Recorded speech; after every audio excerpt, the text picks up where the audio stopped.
क्रूसीकरण से पहले यीशु मसीह ने अपने चेलों के साथ जो अंतिम रात बिताई, उसमें उसने कई बातों के विषय में उनसे बात की।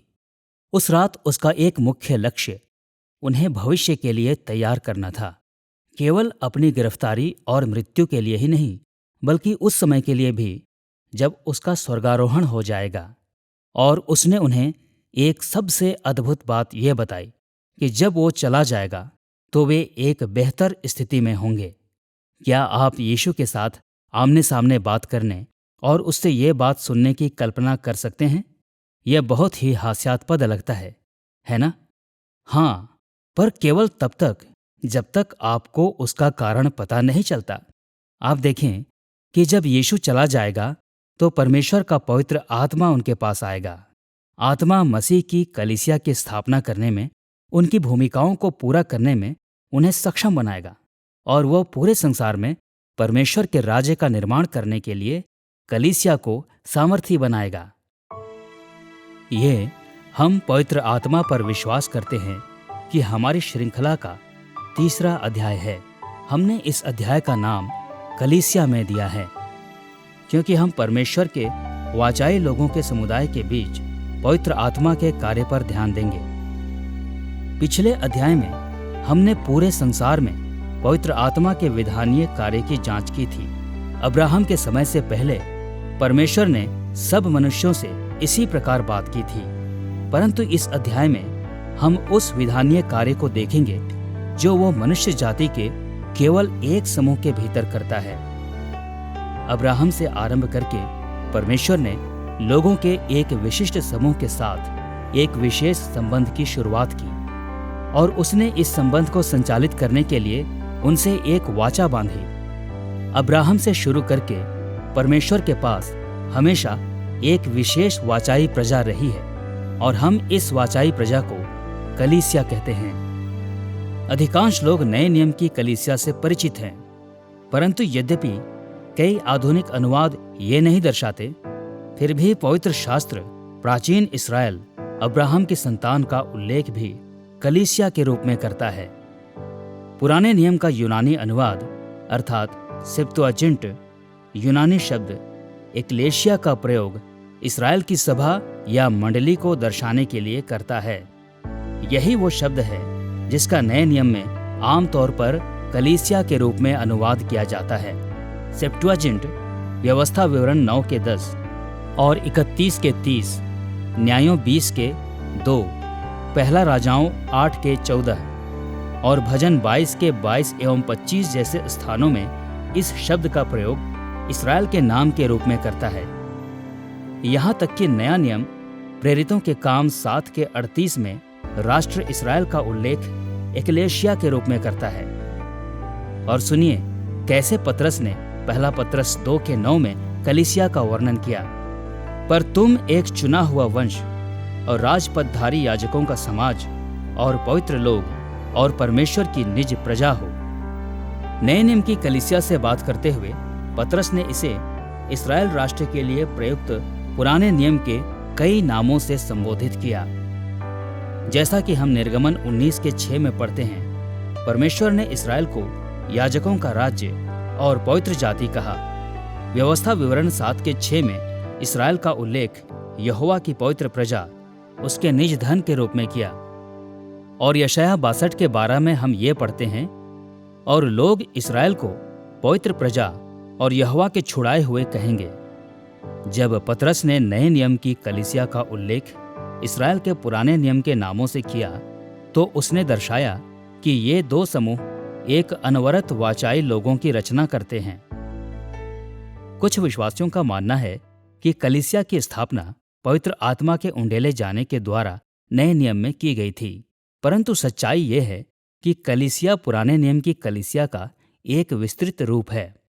परमेश्वर ने पुराने नियम में अब्राहम को और उसके लोगों को बुलाया, और वे ही पुराने नियम में परमेश्वर के लोग थे और पुराने नियम की कलीसिया थे।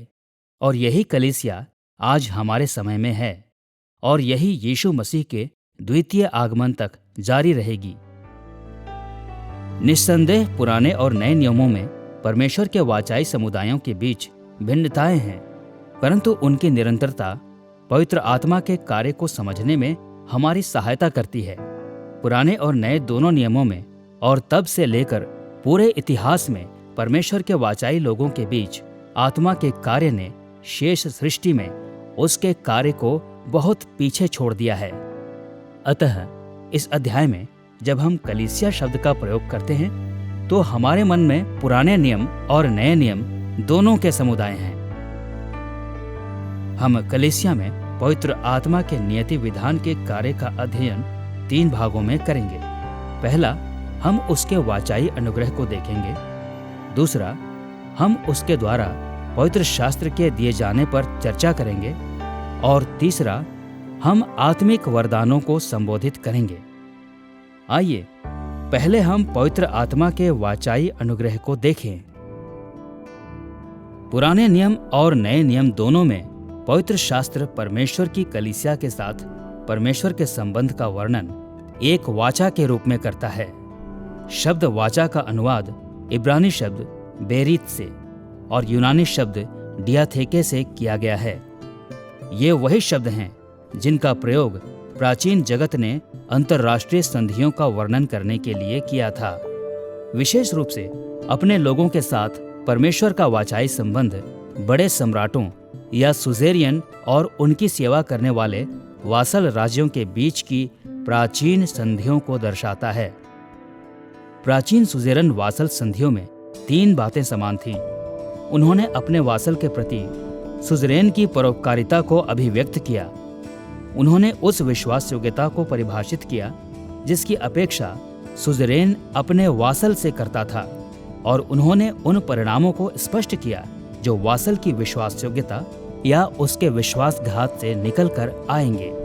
और ये संधियां या वाचाएं कई पीढ़ियों तक जारी रहीं, जिससे वासल राज्यों के उत्तराधिकारियों ने सुजरेन राज्यों के उत्तराधिकारियों की सेवा करना जारी रखा।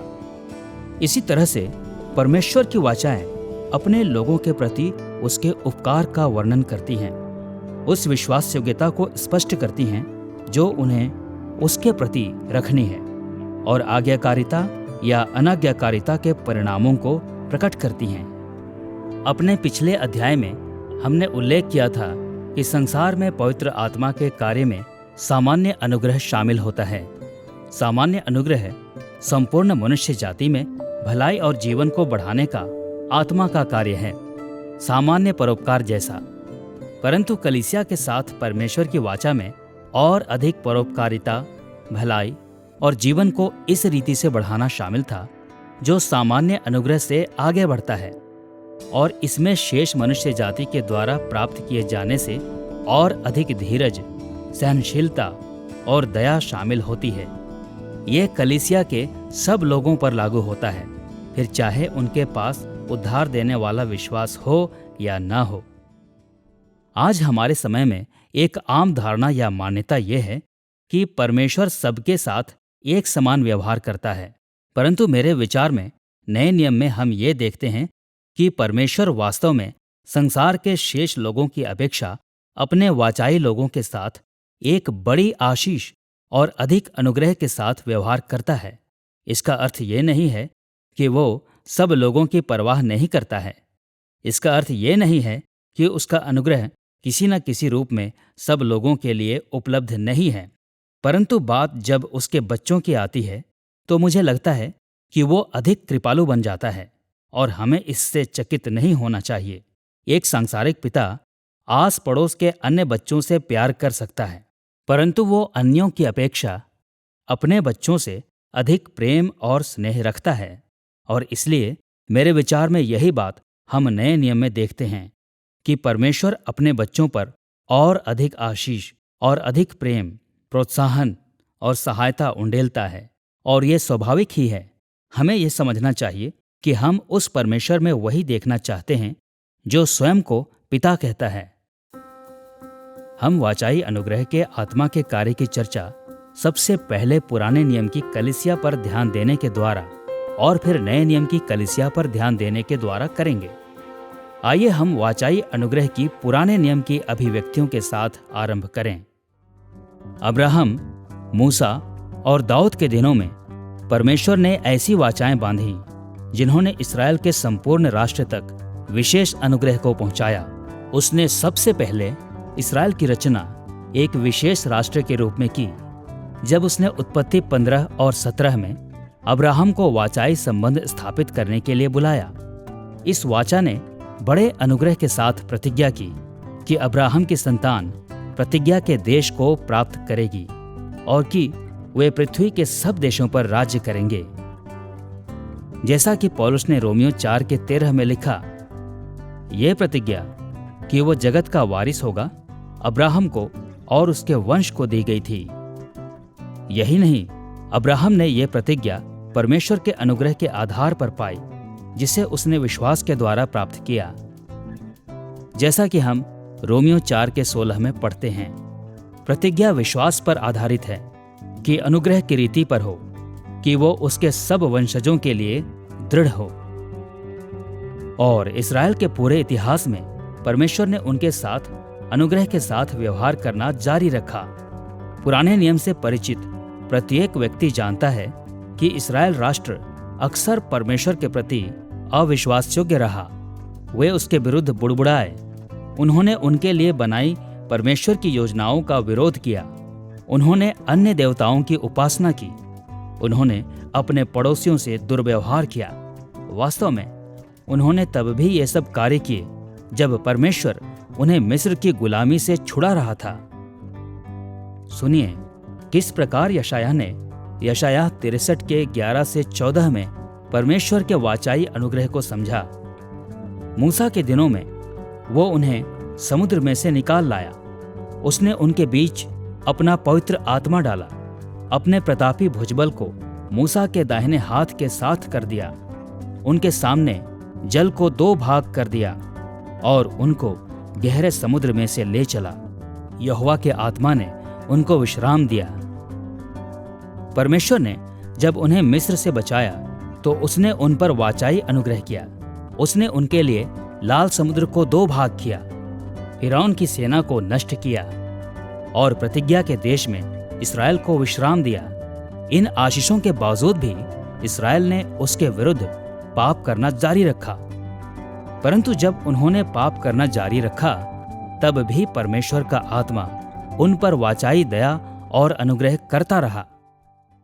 पुराने नियम में परमेश्वर सब लोगों के प्रति धीरजवंत और अनुग्रहकारी है, परंतु वो इस्राएल के प्रति विशेषकर धीरजवंत है, क्योंकि इस्राएल के साथ उसने वाचा बांधी थी। उसने कहा, हे इस्राएल, मैंने तुम्हारे लिए ये इसलिए नहीं किया है कि तुम बहुत धर्मी थे या तुम सब लोगों में सबसे महान थे, बल्कि इसलिए कि तुम तो सब देशों के लोगों से गिनती में थोड़े थे। वो कहता है, मैंने तुम्हारे लिए ये इसलिए किया क्योंकि मैंने तुमसे प्रेम किया और क्योंकि मैंने तुम्हारे पूर्वजों से प्रतिज्ञा की थी। और इस्राएल को ऐसा माध्यम बनना था जिसके द्वारा परमेश्वर अन्य राष्ट्रों के समक्ष स्वयं को प्रकट करे। परमेश्वर ने अब्राहम से कहा कि उसने अब्राहम को चुना है ताकि वो उसके वंशजों का पालन पोषण सही तरीके से करे, जिससे वे परमेश्वर की वाचा का अनुसरण करें। अतः हमेशा से परमेश्वर धीरजवंत रहा है, परंतु परमेश्वर इस्राएल के साथ बांधी अपनी वाचा के कारण और अब्राहम के वंश के द्वारा सब जातियों को आशीष देने के अपने उद्देश्य के कारण इस्राएल के प्रति विशेष रूप से धीरजवंत रहा है। नहम्याह 9 अब्राहम से लेकर 5वीं सदी ईसा पूर्व के राज्य की पुनर्स्थापना के प्रयास तक इस्राएल के राष्ट्रीय इतिहास को सारगर्भित करता है और इस पूरे सारांश में यह कहता है कि परमेश्वर ने उनके घोर विद्रोह के बावजूद भी इस्राएल से प्रेम और दया के साथ व्यवहार किया। इस अध्याय में आत्मा के वाचाई अनुग्रह के केवल कुछ उदाहरणों को सुनिए। नहम्याह 9 के 17 से 20 में हम ये पढ़ते हैं, तू क्षमा करने वाला, अनुग्रहकारी और दयालु, विलंब से कोप करने वाला और अति करुणामय ईश्वर है। तूने उनको न त्यागा, वरन जब उन्होंने बछड़ा ढाल कर कहा, तुम्हारा परमेश्वर जो तुम्हें मिस्र देश से छुड़ा लाया है वो यही है, और तेरा बहुत तिरस्कार किया, तब भी तूने जो अति दयालु है उनको जंगल में न त्यागा तूने उन्हें समझाने के लिए अपने आत्मा को जो भला है दिया। यहाँ नहम्याह ने मूसा के दिनों में किए इस्राएल के पाप का उल्लेख किया। ये सच्चाई कि इस्राएल ने मूर्ति पूजा और निंदा के इन कार्यों को किया प्रमाणित करती है कि बहुत से इस्राएली सच्चे विश्वासी नहीं थे, फिर भी वे अब भी परमेश्वर के साथ वाचा में थे और उसने फिर भी उनसे वाचाई अनुग्रह के साथ व्यवहार किया था। जैसे नहम्याह ने बल दिया, परमेश्वर ने अपना आत्मा इस्राएल को नाश करने के लिए नहीं बल्कि उन्हें सिखाने के लिए भेजा। दाऊद के दिनों में परमेश्वर ने बड़े अनुग्रह के साथ इस्राएल में एक स्थायी राजवंश को स्थापित किया, परंतु लोग इतने अविश्वास योग्य थे कि 930 ईसा पूर्व में परमेश्वर ने राज्य को इस्राएल के उत्तरी राज्य और यहूदा के दक्षिणी राज्य में विभाजित कर दिया। अगले सैकड़ों वर्षों के लिए परमेश्वर ने लोगों को मन फिराने के लिए प्रोत्साहित करने हेतु भविष्यवक्ताओं को भेजने के द्वारा वाचाई अनुग्रह को प्रदान करना जारी रखा, परंतु उन्होंने मन नहीं फिराया। इसलिए उसने 722 ईसा पूर्व में इस्राएल को और 586 ईसा पूर्व में यहूदा को निर्वासन में भेजा, परंतु तब भी उसने अपने वाचाई अनुग्रह को बनाए रखा। जैसा कि हम नहम्याह 9 के 30 से 31 में पढ़ते हैं, तू अपने आत्मा से नबियों के द्वारा उन्हें चिताता रहा, परंतु वे कान नहीं लगाते थे, इसलिए तूने उन्हें देश देश के लोगों के हाथ में कर दिया। तो भी तूने जो अति दयालु है उनका अंत नहीं कर डाला और न उनको त्याग दिया, क्योंकि तू अनुग्रहकारी और दयालु ईश्वर है। नहम्याह के समय में राज्य की पुनर्स्थापना का प्रयास परमेश्वर के वाचाई अनुग्रह का एक और उदाहरण था। अंततः ये असफल रहा, क्योंकि लोग निरंतर अविश्वास योग्य बने रहे, परंतु परमेश्वर का वाचाई अनुग्रह स्थिर बना रहा, जिसके कारण उसने अगली 5 सदियों तक उस राष्ट्र को सुरक्षित रखा और बनाए रखा तथा अपने मसीहा या ख्रिस्त के द्वारा उन्हें विश्वास में पुनर्स्थापित करने की उनसे प्रतिज्ञा की। सुनिए किस प्रकार जकरयाह 12 का 10 इस आने वाले उद्धार का वर्णन करता है। मैं दाऊद के घराने और यरूशलेम के निवासियों पर अपना अनुग्रह करने वाली और प्रार्थना सिखाने वाली आत्मा उंडेलूंगा। कुछ अनुवाद यहाँ परमेश्वर के आत्मा की अपेक्षा मनुष्य की आत्मा को दर्शाते हैं, परंतु जब इब्रानी में क्रिया उंडेलना या शाफाख का प्रयोग आत्मा शब्द के साथ किया जाता है तो यह सामान्यतः परमेश्वर के आत्मा को दर्शाता है। हम ऐसे ही विचारों को यशायाह 32 के 15 और 44 के 3, यहेजकेल 39 के 29 और योएल 2 के 28 और 29 में देखते हैं। प्राचीन इस्राएल के इतिहास का चरित्र पराजय और आशा का रहा है। परमेश्वर की वाचाई प्रतिज्ञाओं ने इस्राएल की परम सफलताओं की निश्चितता प्रदान की, परंतु परमेश्वर के विरुद्ध इस्राएल के नियमित विद्रोह का अर्थ था कि पीढ़ी दर पीढ़ी उन्हें अनाज्ञाकारिता के परिणामों को सहना पड़ा। इस्राएल का राज्य 2 भागों में बंट गया था और प्रत्येक भाग को उसके अपने ही पाप के कारण निर्वासन में घसीटा गया था। जब उनका निर्वासन समाप्त हुआ तो पुनर्स्थापना के उनके प्रयास विफल हो गए, क्योंकि वे उसके प्रति विश्वास योग्य नहीं रहे जिसने उन्हें बचाया था। फिर भी परमेश्वर का वाचाई अनुग्रह दृढ़ बना रहा और उस अनुग्रह में उसने अंततः अपने वाचाई राष्ट्र को बचाने के लिए यीशु को भेजा। उस राष्ट्र के कुछ लोगों ने उसे मसीहा के रूप में स्वीकार किया और वे लोग कलीसिया के आरंभिक घटक बन गए। इस बात को ध्यान में रखते हुए कि कैसे आत्मा ने विधानीय रूप से पुराने नियम की कलीसिया के साथ व्यवहार किया, आइए अब हम अपना ध्यान उसके नए नियम के वाचाई अनुग्रह की ओर लगाएं।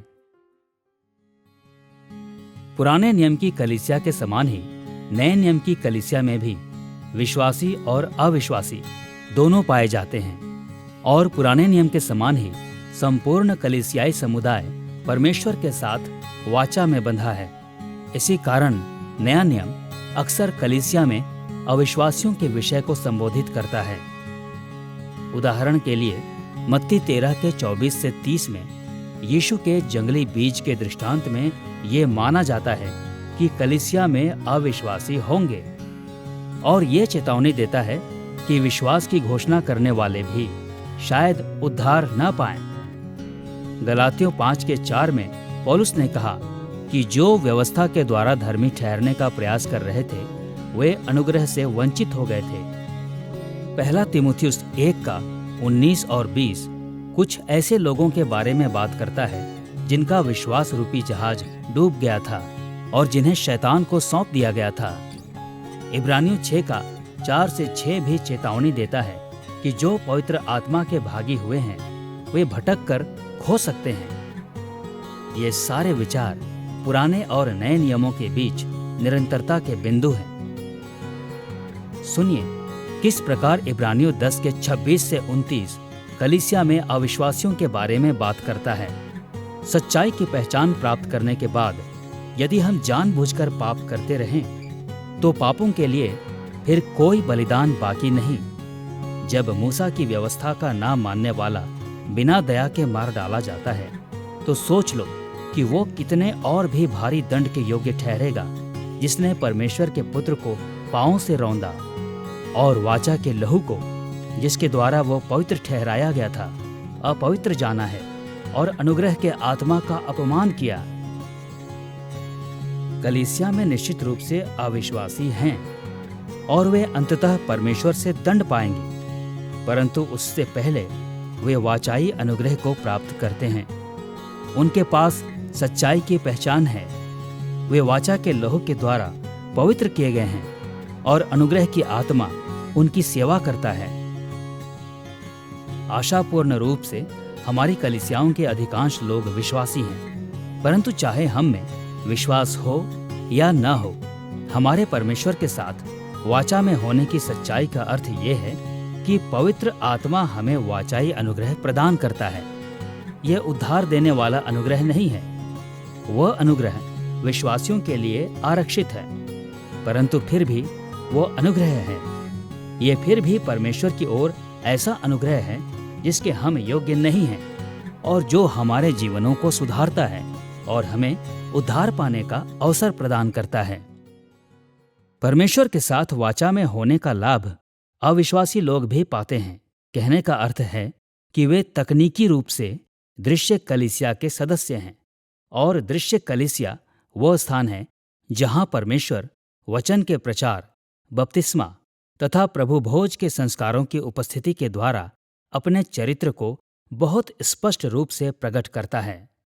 ये लोग केवल इन बातों में शामिल होने के द्वारा और उन्हें सिखाए जाने वाले वचन को सुनने के द्वारा लाभ प्राप्त करते हैं। उनके पास कलीसिया के अगुओं के द्वारा प्रदान किया गया उत्तरदायित्व है। केवल इतना ही नहीं, मैं उसमें यह भी जोड़ूंगा कि दृश्य कलीसिया में परमेश्वर अपने लोगों की रक्षा करता है, फिर चाहे ये रहस्यमय तरीकों में ही क्यों न हो। वो उनकी उन बातों से रक्षा करता है जिनका वे सामना कर सकते हैं। अतः वे वास्तव में उसके प्रति पहले की अपेक्षा और अधिक उत्तरदायी हैं। एक दिन उन्हें और अधिक बातों का उत्तर देना होगा, परंतु उसी दौरान उनके पास ये सब अद्भुत विशेषाधिकार होते हैं और मेरे विचार में परमेश्वर उनके पीछे पीछे होता है, सब तरीकों में उन तक पहुंचने का प्रयास करता है, उन्हें शिक्षा प्रदान करता है, उन्हें सुसमाचार प्रदान करता है, उस पर विश्वास करने और उसका अनुसरण करने के अवसर देता है। मैं निश्चित रूप से कहूँगा कि यद्यपि उन्होंने उद्धार नहीं पाया है, फिर भी उनका परमेश्वर के साथ वाचा में होना एक अद्भुत आशीष है। इस पर इस रीति से ध्यान दें, प्रत्येक व्यक्ति जो कलीसिया का भाग है उसे नियमित रूप से सुसमाचार सुनाया जाता है और मन फिराकर उद्धार पाने का अवसर प्रदान किया जाता है, और हम सब उस अनुग्रह के सहभागी हैं जो परमेश्वर संपूर्ण कलीसिया को देता है, जैसे कि हमारे शत्रुओं से सुरक्षा, हमारी सांसारिक जरूरतों की पूर्ति और सहनशीलता जब बात हमारे पापों के कारण सांसारिक दंड की आती है। प्रेरितों के काम 9:31 में आरंभिक कलीसिया के उदाहरण पर ध्यान दें, जो कहता है, सारे यहूदिया और गलील और सामरिया में कलीसिया को चैन मिला और उसकी उन्नति होती गई, और वह प्रभु के भय और पवित्र आत्मा की शांति में चलती और बढ़ती गई। आत्मा बड़े अनुग्रह से हमारे पापों को रोकता है, हमें चैन, सामर्थ्य और प्रोत्साहन प्रदान करता है। इससे बढ़कर पवित्र आत्मा कलीसिया की संगति या सहभागिता के द्वारा कलीसिया के सब लोगों की सेवा करता है। वो इसके सब सदस्यों को एक दूसरे से प्रेम करने, उनका सहयोग करने और उनकी सहायता करने के लिए सशक्त और प्रेरित करता है। उदाहरण के लिए वाचाई अनुग्रह में कलीसिया द्वारा भौतिक वस्तुओं और धन को एक दूसरे के साथ बांटना शामिल होता है, जैसा कि हम प्रेरितों के काम 2:44 और दूसरा कुरिन्थियों 9:13 और 14 में देखते हैं। और इसमें वो एकता और शांति शामिल होती है जो हम एक दूसरे के साथ साझा करते हैं, जैसे कि पौलुस ने इफिसियों 4:3 में लिखा। और जैसा कि हम इस अध्याय के शेष भाग में देखेंगे, इसमें आत्मा की अन्य बहुत सी अनुग्रहकारी सेवकाइयां भी शामिल होती हैं। कलीसिया में पवित्र आत्मा के वाचाई अनुग्रह के विधानीय कार्यों पर चर्चा कर लेने के बाद आइए हम उसके द्वारा पवित्र शास्त्र को प्रदान किए जाने के पहलू की ओर मुड़ें। बहुत से लोगों के पास आज पवित्र शास्त्र है, परंतु इस बात पर ध्यान देना महत्वपूर्ण है कि पवित्र शास्त्र संपूर्ण मनुष्य जाति के समक्ष प्रकट नहीं किया गया था। इसे विशेष रूप से परमेश्वर के वाचाई समुदाय अर्थात मसीह की कलीसिया को प्रदान किया गया था। पवित्र आत्मा ने पवित्र शास्त्र के ईश्वरीय प्रेरणा प्राप्त मानवीय लेखकों के रूप में अपने वाचाई समुदाय से लोगों को चुना, और पुराने तथा नए दोनों नियमों में उन्होंने कलीसिया को अपने लेखन प्रदान किए। इस अध्याय में हम पवित्र शास्त्र के केवल ऐसे 3 पहलुओं पर ध्यान देंगे जो कलीसिया में पवित्र आत्मा के कार्य को देखने में हमारी सहायता करते हैं। पहला, हम पवित्र शास्त्र की आत्मा की प्रेरणा के बारे में बात करेंगे। दूसरा, हम पवित्र शास्त्र में आत्मा के एकीकृत संदेश को देखेंगे। और तीसरा, हम पवित्र शास्त्र में कलीसिया के लिए उसके वाचाई उद्देश्य को संबोधित करेंगे। आइए हम आत्मा की प्रेरणा के साथ शुरू करें। शब्द प्रेरणा देना का अर्थ श्वास भरना है। अतः जब हम कहते हैं कि पवित्र आत्मा ने मानवीय लेखकों को प्रेरित किया, तो हमारा अर्थ है कि उसने अपने शब्दों को उनमें श्वास की भांति भरा। इसी कारण दूसरा तीमुथियुस 3:16 कहता है, संपूर्ण पवित्र शास्त्र परमेश्वर की प्रेरणा से रचा गया है। विद्वानों के इस विषय पर अलग अलग मत हैं कि पवित्र आत्मा ने पवित्र शास्त्र को कैसे प्रेरित किया और पवित्र आत्मा तथा मानवीय लेखकों ने क्या भूमिकाएं अदा की। परंतु सामान्य रूप में ये दृष्टिकोण 3 श्रेणियों में विभाजित होते हैं। अधिकांश आलोचनात्मक व्याख्याकार एक ऐसे दृष्टिकोण को अपनाते हैं जिसे हम काल्पनिक प्रेरणा कह सकते हैं। उनका मानना है कि पवित्र आत्मा ने बस मानवीय लेखकों को लिखने के लिए प्रोत्साहित किया, ठीक वैसे ही जैसे एक कलाकार किसी अच्छे विचार या एक सुंदर दृश्य के द्वारा प्रेरित या प्रोत्साहित हो सकता है। इस भाव में पवित्र आत्मा ने वास्तव में पवित्र आत्मा के शब्दों पर नियंत्रण या उनका निरीक्षण नहीं किया। अतः पवित्र शास्त्र वास्तव में अपने मानवीय लेखकों के द्वारा ही लिखा गया। बहुत से कट्टरवादी मसीही एक ऐसा दृष्टिकोण रखते हैं जिसे हम यांत्रिक प्रेरणा कह सकते हैं। इस दृष्टिकोण में पवित्र आत्मा ने मानवीय लेखकों पर ऐसा नियंत्रण रखा कि इन पुरुषों ने पवित्र शास्त्र में अपनी किसी रचनात्मकता को शामिल नहीं किया। इस दृष्टिकोण को कई बार आलेख भी कहा जाता है, क्योंकि ये मानवीय लेखकों को केवल सचिवों के रूप में देखता है जिन्होंने उन्हीं शब्दों को लिखा जो आत्मा ने उन्हें बताए। काल्पनिक और यांत्रिक प्रेरणा के विपरीत बाइबल एक ऐसे दृष्टिकोण को बढ़ावा देती है जिसे हम जैविक प्रेरणा कह सकते हैं। इस दृष्टिकोण को जैविक कहा जाता है क्योंकि पवित्र शास्त्र के लेखकों द्वारा अपने विचारों, शब्दों और व्यक्तित्वों का प्रयोग करते हुए उनकी स्वाभाविक लेखन प्रक्रिया को प्रकट करता है। इसलिए ये यांत्रिक से बिल्कुल अलग है, परंतु ये काल्पनिक प्रेरणा से भी अलग है, क्योंकि ये कहता है पवित्र आत्मा ने उनके लेखनों का निरीक्षण ऐसे रूपों में किया जिन्होंने निश्चित किया कि वे वही कहें जो वो चाहता था, और इस बात ने उन्हें त्रुटि से बचाया। सुनिए कैसे पतरस ने दूसरा पतरस 1:20 और 21 में प्रेरणा का वर्णन किया। उसने कहा, पवित्र शास्त्र की कोई भी भविष्यवाणी किसी के अपने ही विचारधारा के आधार पर पूर्ण नहीं होती, क्योंकि कोई भी भविष्यवाणी मनुष्य की इच्छा से कभी नहीं हुई, पर भक्तजन पवित्र आत्मा के द्वारा उभारे जाकर परमेश्वर की ओर से बोलते थे। पतरस ने पवित्र शास्त्र के मानवीय लेखकों की भूमिका या यहाँ तक कि इच्छा का इनकार भी नहीं किया। उसने इस बात पर बल दिया कि पवित्र शास्त्र का उद्गम पवित्र आत्मा के द्वारा हुआ और कि पवित्र आत्मा ने उनके लेखनों का निरीक्षण किया। इस भाव में पवित्र आत्मा वास्तव में पवित्र शास्त्र का लेखक है, न कि केवल प्रोत्साहक। हम ऐसे ही विचारों को दूसरा शमूएल 23:2, प्रेरितों के काम 1:16 और 4:25 और इब्रानियों 3:7 जैसे अनुच्छेदों में पाते हैं। दूसरी ओर बाइबल के अन्य लेखकों ने अपने लेखनों में अपनी व्यक्तिगत सहभागिता और अपने योगदानों को भी दर्शाया। सुनिए किस प्रकार सुसमाचार लेखक लूका ने लूका 1:3 में अपने कार्य का वर्णन किया।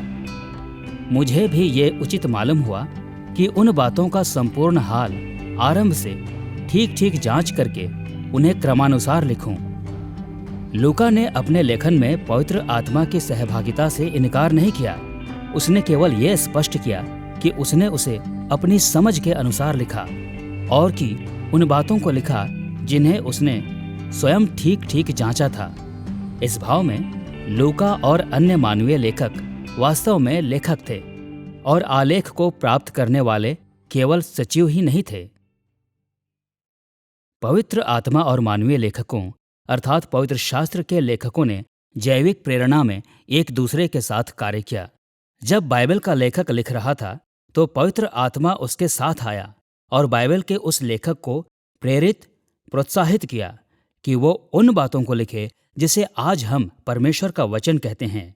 अतः एक संगम था, एक साथ आना था, आत्मा के साथ संगति में लिखना, जो लेखन प्रक्रिया और मूसा या यशायाह या पौलुस जैसे बाइबल के लेखकों का निरीक्षण कर रहा था, जो इस सामूहिक प्रयास पवित्र शास्त्र का वास्तविक लेखक था।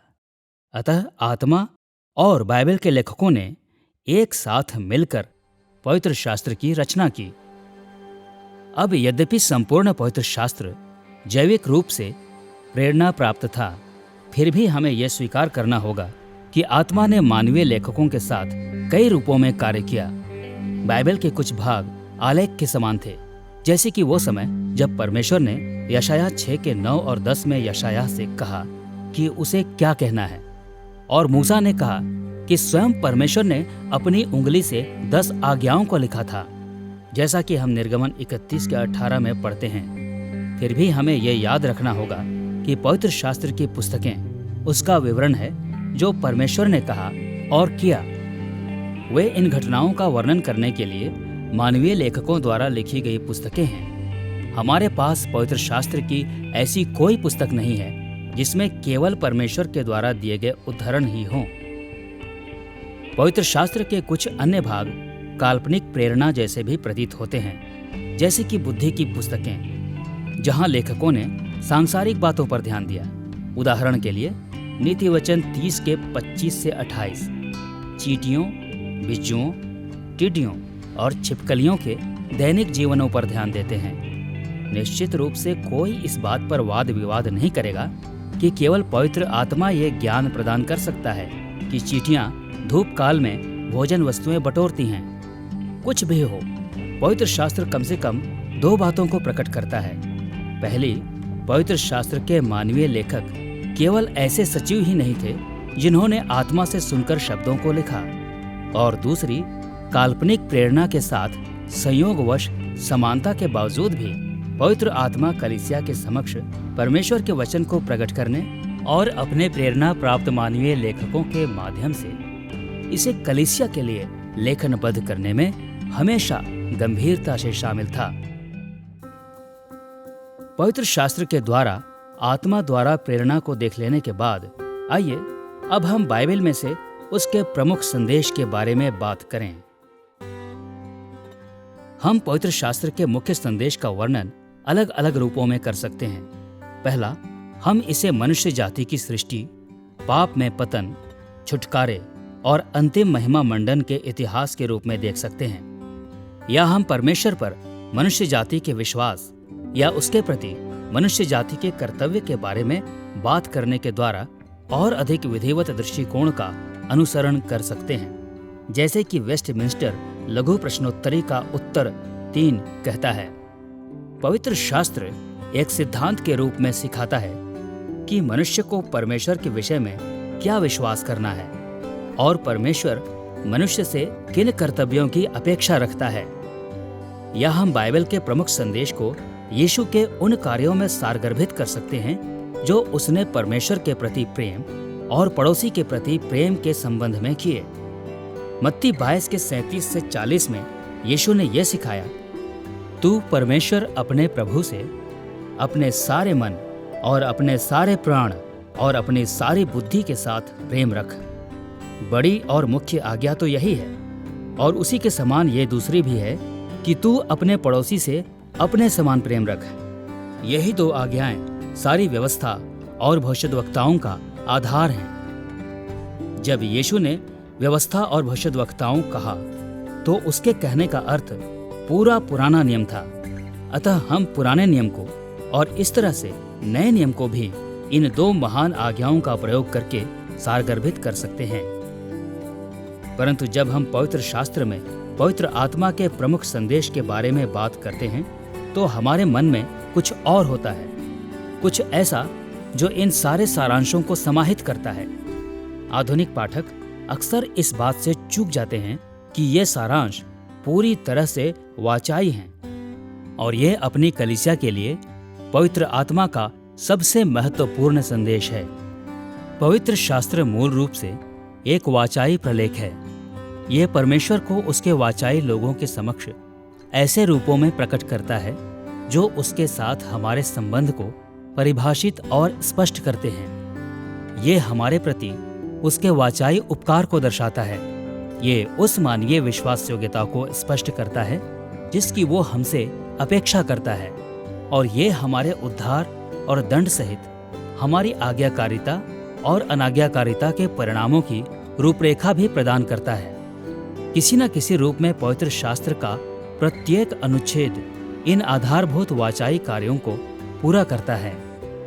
उदाहरण के लिए, जब धर्म विज्ञानी मनुष्य जाति की सृष्टि, पतन, छुटकारे और महिमा मंडन की कहानी बताते हैं तो वे विशिष्ट रूप से प्रत्येक अवधि के साथ जुड़े विभिन्न वाचाई प्रबंधनों के द्वारा ऐसा करते हैं। इसलिए यदि हम इन रूपों में पवित्र शास्त्र के संदेश का वर्णन करते हैं तो हम सामान्यतः आदम, नूह, अब्राहम, मूसा, दाऊद और यीशु के वाचाई प्रबंधनों पर ध्यान देते हैं, और इनमें से प्रत्येक प्रबंधन हमें सिखाता है कि परमेश्वर के साथ वाचा में बंधे होने का क्या अर्थ है। यदि हम पवित्र शास्त्र के प्रमुख संदेश के वेस्टमिंस्टर लघु प्रश्नोत्तरी के सारांश पर ध्यान देते हैं तो हम देखते हैं कि वो परमेश्वर के उपकार सहित स्वयं परमेश्वर पर और उस मानवीय विश्वासयोग्यता पर ध्यान देता है जिसकी वो अपेक्षा करता है, अर्थात वाचाई संबंध की दोनों विशेषताओं की।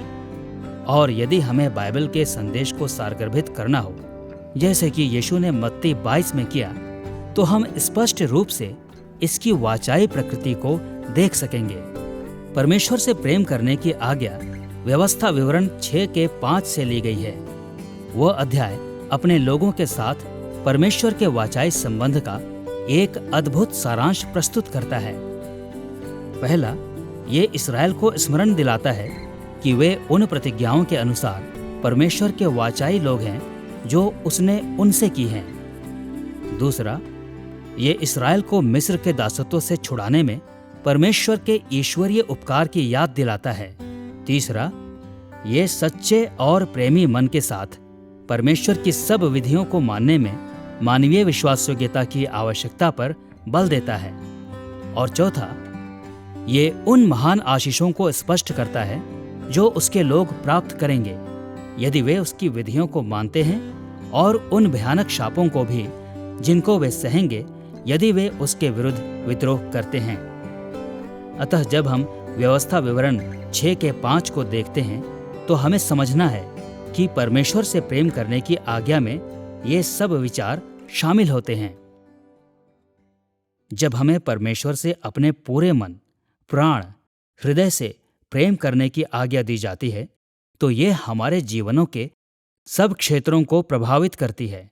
दूसरे शब्दों में इसका अनुवाद ऐसे भी किया जा सकता है, अपने पूरे अस्तित्व के साथ परमेश्वर से प्रेम करो।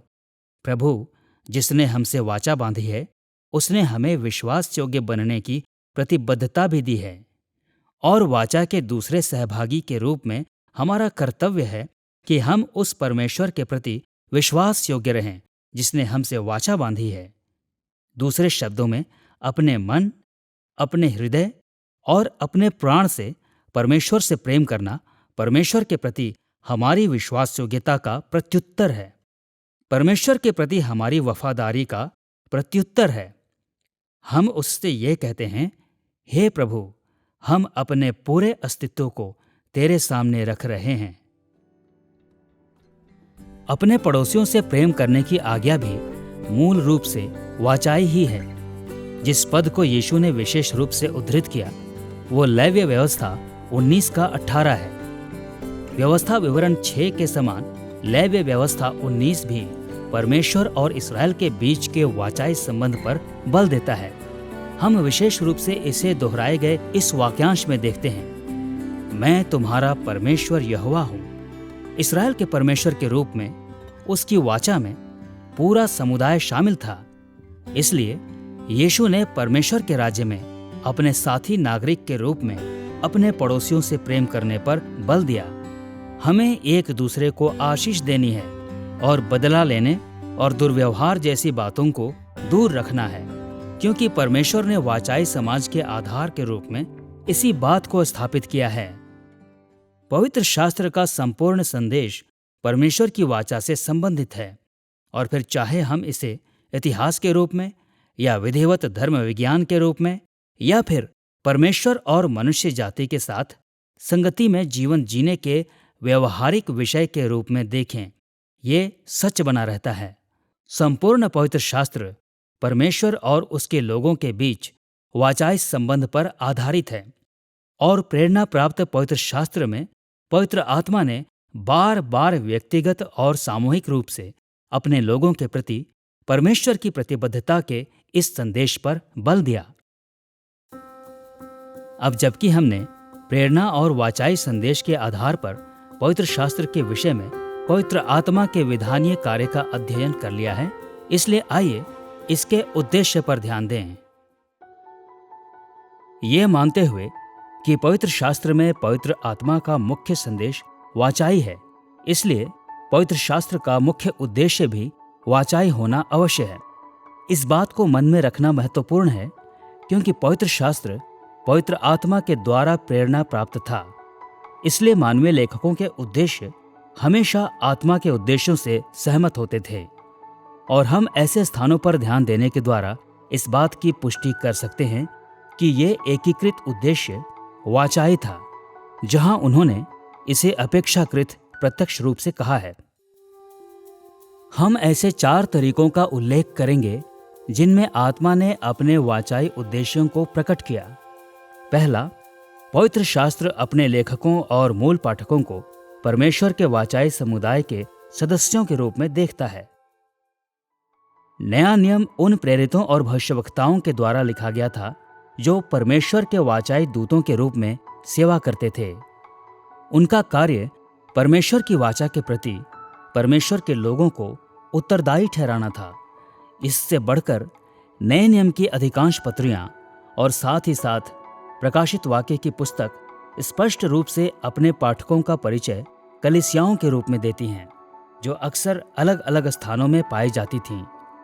इब्रानियों की पुस्तक एक महत्वपूर्ण अपवाद है, क्योंकि अपने पाठकों के बारे में नहीं बताती, परंतु फिर भी यह अंत में अभिवादनों को शामिल करती है जो दर्शाते हैं कि यह पुस्तक भी कलीसिया को लिखी गई थी।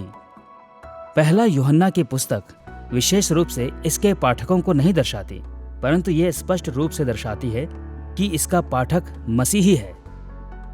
पहला और दूसरा तीमुथियुस तथा दूसरा और तीसरा यूहन्ना की पुस्तकें विशेष रूप से अलग अलग लोगों को लिखी गई थीं, परंतु वे भी ऐसे प्रमाण दर्शाती हैं कि उनके पाठकों का उद्देश्य एक बड़ी कलीसिया के लिए था, और नए नियम में उनका शामिल किया जाना इस बात की पुष्टि करता है। ऐसा ही कुछ लूका और प्रेरितों के काम की पुस्तक पर लागू होता है, जो अपने आरंभिक पाठक के रूप में थियोफिलुस का नाम दर्शाती हैं, और सुसमाचार की शैली और पुस्तकों में दी गई टिप्पणियां तर्क देती हैं कि मत्ती, मरकुस और यूहन्ना के मूल पाठक कलीसिया ही है। और निसंदेह पुराने नियम में ऐसे बहुत से कथन पाए जाते हैं जो इसके वाचाई पाठकों को भी प्रकट करते हैं। बहुत से भविष्यवक्ताओं ने यहूदा या इस्राएल के रूप में अपने पाठकों को विशेष रूप से प्रकट किया, और अन्य जाति के राष्ट्रों से बात करने वाले भविष्यवक्ताओं जैसे कि ओबद्याह, योना और नहूम ने अपनी पुस्तकें परमेश्वर के वाचाई लोगों के लिए लिखी। रोमियो 9:4 और नए नियम के अन्य कई अनुच्छेद तर्क देते हैं कि पुराना नियम परमेश्वर के लोगों के लिए लिखा गया था, और ऐसे बहुत से सूचक हैं जो दर्शाते हैं कि पुराने नियम के पाठक परमेश्वर के वाचाई समुदाय के लोग थे।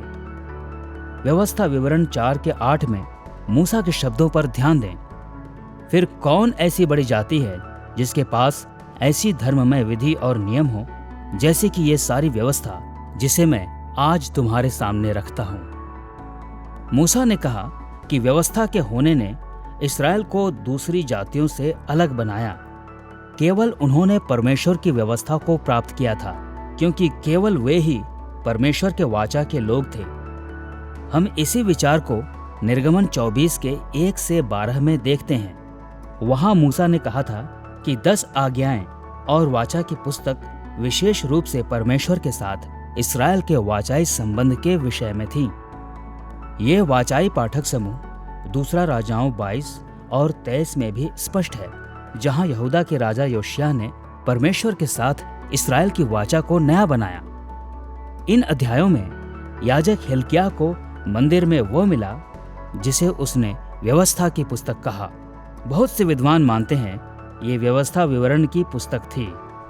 स्पष्ट रूप से इसे कई वर्षों तक रख छोड़ा गया और इसकी उपेक्षा की गई। जब उसने यह पुस्तक पढ़ी तो उसने इसके वाचाई अर्थों को महसूस किया और इसे राजा योशिय्याह के पास भिजवा दिया।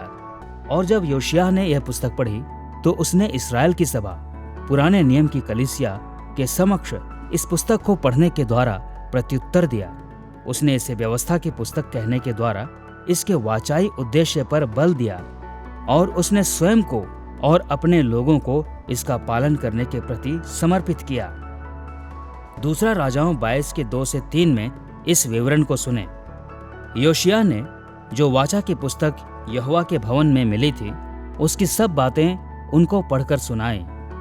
तब राजा ने खंभे के पास खड़े होकर यहोवा से इस आशय की वाचा बांधी कि मैं यहोवा के पीछे पीछे चलूंगा और अपने सारे मन और सारे प्राण से उसकी आज्ञाएं, चितौनियां और विधियों का नित पालन किया करूंगा, और इस वाचा की बातों को जो इस पुस्तक में लिखी हैं पूरी करूंगा। और सारी प्रजा वाचा में संभागी हुई। अनुच्छेदों का एक दूसरा समूह जो पवित्र शास्त्र में आत्मा के वाचाई उद्देश्य को दर्शाते हैं, वे हैं जिन्हें परमेश्वर के ईश्वरीय उपकार को दर्शाने के लिए लिखा गया था। जैसा कि हमने कहा है, परमेश्वर की वाचा में 3 मूलभूत तत्व पाए जाते हैं। परमेश्वर की ईश्वरीय भलाई, जिस मानवीय विश्वास योग्यता की वो मांग करता है, और आज्ञाकारिता तथा अनाज्ञाकारिता के परिणाम। जब बाइबल के किसी लेखक ने अपने उद्देश्य के रूप में इनमें से किसी एक का उल्लेख किया, तो उसका इरादा अपने लोगों के साथ परमेश्वर की वाचा को स्पष्ट करने, उसकी पुष्टि करने या उस पर बल देने का था। सुनिए किस प्रकार भजन 102 के 17 और 18 परमेश्वर के ईश्वरीय उपकार के बारे में बात करता है। यहोवा लाचार की प्रार्थना की ओर मुँह करता है और उनकी प्रार्थना को तुच्छ नहीं जानता। ये बात आने वाली पीढ़ी के लिए लिखी जाएगी और एक जाति जो सिरजी जाएगी वही याह की स्तुति करेगी। भजन 102 का संदर्भ दर्शाता है कि वक्ता को सहायता की आवश्यकता थी और कि उसने कृपा, दया और रक्षा के लिए परमेश्वर की ओर निहारा। उसने परमेश्वर को संपूर्ण संसार पर एक बड़े सम्राट के रूप में दर्शाया और उसने परमेश्वर से अपनी आवश्यकताओं को पूरा करने की प्रार्थना की। उसके भजन का उद्देश्य भविष्य की पीढ़ियों को यह बताना था कि परमेश्वर ने उसे कैसे बचाया था, ताकि वे भी परमेश्वर के उपकार को देख सकें और उसकी स्तुति कर सकें। और परमेश्वर के उपकार को पहचानने की ये बुलाहट स्पष्ट रूप से वाचाई थी। हम परमेश्वर के उपकार को पद 1 के 3 से 4 में लूका के सुसमाचार के परिचय में भी देखते हैं, जहां लूका ने यह लिखा, इसलिए हे श्रीमान थियोफिलुस, मुझे भी ये उचित मालूम हुआ कि उन सब बातों का संपूर्ण हाल आरंभ से ठीक ठीक जांच करके उन्हें तेरे लिए क्रमानुसार लिखूं, ताकि तू ये जान ले कि वे बातें जिनकी तूने शिक्षा पाई है कैसी अटल हैं। लूका के सुसमाचार का प्रमुख संदेश हमें बताता है कि परमेश्वर ने अपने पुत्र को देहधारी होने, हमारे बदले बलिदानी मृत्यु मरने, मृतकों में से जी उठने, ताकि हम जीवित रहें और हमारे मसीहा या ख्रिस्त के रूप में राज्य करने के लिए फिर से स्वर्ग पर चढ़ जाने के लिए भेजा। इससे बढ़कर कोई और भलाई या कृपा संभव नहीं है। अतः जब लूका ने थियोफिलुस को इन सत्यों की अटलता को जानने में सहायता करने के लिए लिखा, तो उसका आंशिक उद्देश्य परमेश्वर के उपकार का वर्णन करना था, और इसमें हम इस पुस्तक के लिए आत्मा के वाचाई उद्देश्य को देख सकते हैं। ऐसे ही परंतु और अधिक प्रत्यक्ष रीति से प्रेरित यूहन्ना ने भी यूहन्ना 20 के 30 से 31 में अपने सुसमाचार के उद्देश्य के रूप में मसीह के द्वारा परमेश्वर के उपकार का उल्लेख किया। उसने लिखा, यीशु ने और भी बहुत से चिन्ह दिखाए, परंतु ये इसलिए लिखे गए हैं कि तुम विश्वास करो कि यीशु ही परमेश्वर का पुत्र मसीह है, और विश्वास करके उसके नाम से जीवन पाओ। लूका 7 में हम पढ़ते हैं कि कैसे एक सूबेदार ने यीशु से अपने प्रिय सेवक को चंगा करने की विनती की थी, और केवल अपने वचन के द्वारा यीशु ने उस सेवक को चंगा कर दिया था।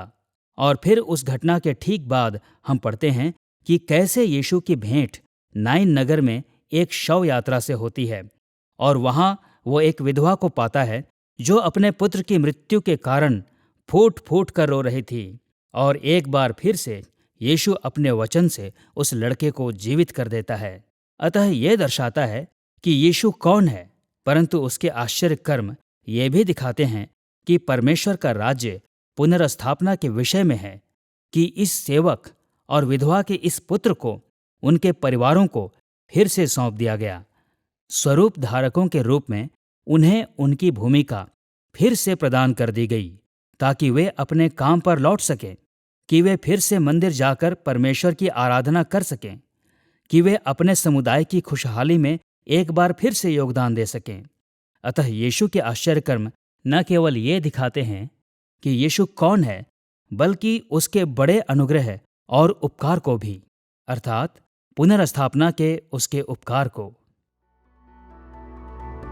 यीशु के आश्चर्य कर्म परमेश्वर के उपकार के उदाहरण थे। उसने बीमारों और लंगड़ों को चंगा किया, उसने भूखों को भोजन खिलाया, उसने दुष्टात्माग्रस्त लोगों को ठीक किया, उसने मृतकों को जिलाया। सारांश में उसने लोगों को पृथ्वी पर के परमेश्वर के राज्य की आशीषों का पूर्वाभास प्रदान किया। उपकार के ये कार्य ऐसे थे जिनके योग्य कोई नहीं बन सकता था, और कई विषयों में तो जिन्होंने इन्हें पाया था उन्होंने इनके विषय में विनती भी नहीं की थी।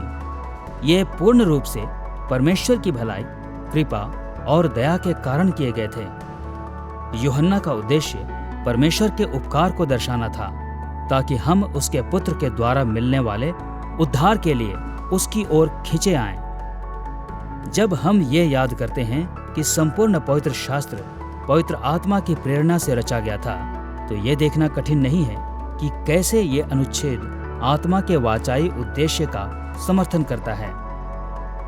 आत्मा के वाचाई उद्देश्य को दर्शाने वाला तीसरे प्रकार का अनुच्छेद मानवीय विश्वास योग्यता को प्रदर्शित करता है।